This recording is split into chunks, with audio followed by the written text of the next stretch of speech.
প্ৰশিক্ষণ নোলোৱাকৈ 23 বছৰ বয়সত এনেদৰে হৈ পৰিল IAS বিষয়া পূৰণ কৰিলে মাতৃৰ সপোন। উত্তৰ প্ৰদেশৰ বাৰেলিৰ বাসিন্দা অদিতি বাঞ্চু। তেওঁৰ স্কুলীয়া শিক্ষা বাৰেলিৰ বিশ্বপ কনৰাড স্কুলত কৰা হৈছিল। তিনিজন ভাই ভনীৰ ভিতৰত তাই ডাঙৰ। দেউতাক স্থানীয় কাপোৰৰ বেপাৰী আৰু মাক ঘৰৰ গৃহিণী।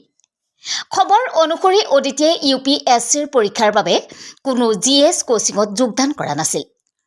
অদিতিয়ে দিল্লী বিশ্ববিদ্যালয়ৰ জিছাছ এণ্ড মেৰী কলেজৰ পৰা BA অনাৰ্ছ ডিগ্ৰী লাভ কৰিছে। ইয়াৰ পিছত তেওঁ স্নাতকোত্তৰ ডিগ্ৰীত নামভৰ্তি কৰিছিল। কিন্তু মাজতে পঢ়া শুনা এৰি UPSCৰ বাবে প্ৰস্তুতি চলাবলৈ ধৰিলে। প্ৰথম প্ৰচেষ্টাতে তেওঁ UPSC অসামৰিক সেৱাৰ পৰীক্ষাত ক্লিনাৰ কৰে। তেওঁ অল ইণ্ডিয়াৰ ৰেংক আছিল 57 নম্বৰ। অদিতিয়ে তেওঁৰ বহু সাক্ষাৎকাৰত কৈছিল যে তেওঁ GSৰ বাবে কোনো ধৰণৰ কোচিং কৰা নাই, কিন্তু সমাজ বিজ্ঞানৰ প্ৰস্তুতিৰ বাবে পৰীক্ষা শৃংখলাত যোগদান কৰিছিল। UPSC মেইনছ পৰীক্ষাত তেওঁৰ ঐচ্ছিক বিষয় আছিল সমাজ বিজ্ঞান। যেতিয়া UPSCৰ ফলাফল আহিল তেতিয়া তেওঁ নিজৰ সফলতাক এবাৰ বিশ্বাস কৰিব নোৱাৰিলে।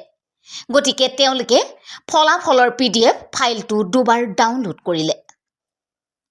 আমোদজনক কথাটো হ'ল অদিতিৰ IAS বিষয়া হোৱাৰ যাত্ৰাৰ জন্ম হৈছিল মাকৰ অপূৰ্ণ সপোনৰ পৰা। ঘৰৰ গৃহকৰ্মীৰ চৰিত্ৰত অভিনয় কৰা মাতৃ ইন্দু বৰ্ণীৰো IAS বিষয়া হোৱাৰ হেঁপাহ আছিল। তেওঁৰ জীয়েকে এই সপোন বাস্তৱায়িত কৰিলে। অদিতিৰ কাহিনী কেৱল শৈক্ষিক কৃতিত্বৰ কথা নহয়, ইয়াৰ উপৰিও অধ্যৱসায়, আত্মবিশ্বাস আৰু সপোনৰ শক্তিৰ কথাও কোৱা হৈছে।